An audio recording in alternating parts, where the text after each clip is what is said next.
And we are now watching with horror and shock as further violence is spread in Bangladesh. And all our thoughts in this house are most definitely with the diaspora community here. We have a religious leader who has now been arrested. We need to know effectively what is being done to secure his release.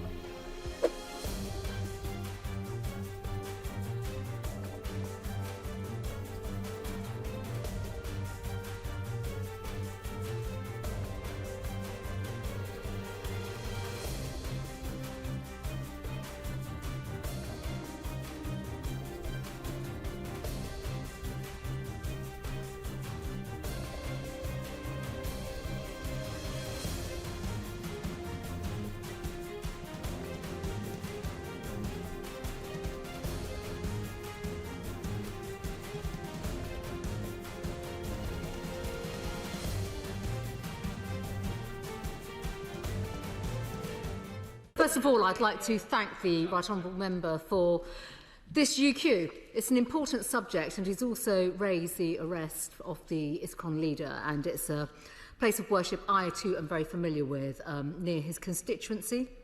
But, Mr. Speaker, these are deep and long-standing ties between our two countries, and the Minister herself is right to point out that even though she's visited Bangladesh recently, as my right honourable friend, the member opposite, has said, the degree of escalation in the violence is deeply, deeply concerning. And what we are witnessing now is just uncontrolled violence in many quarters. And we are now watching with horror and shock as further violence is spread in Bangladesh. And all our thoughts in this house are most definitely with the diaspora community here and those who are affected in Bangladesh. These are deeply disturbing reports.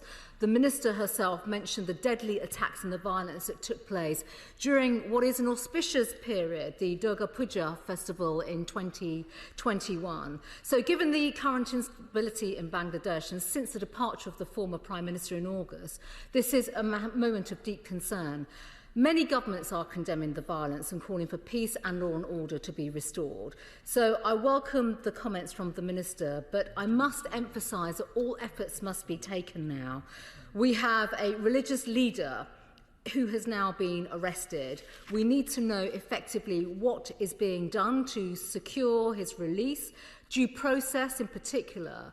But at the same time, can the Minister give details of the government's engagement with the government on this particular matter? What discussions have taken place? And have we been robust in pursuing the right to protect life, the prevention of violence and persecution, and importantly, tolerance for religious belief? What efforts has the government undertaken to build upon the last government's work to promote freedom of religion and belief in Bangladesh? And can the Minister say what discussions are taking place with other international partners to help restore this kind of stability that we desperately need to see in Bangladesh?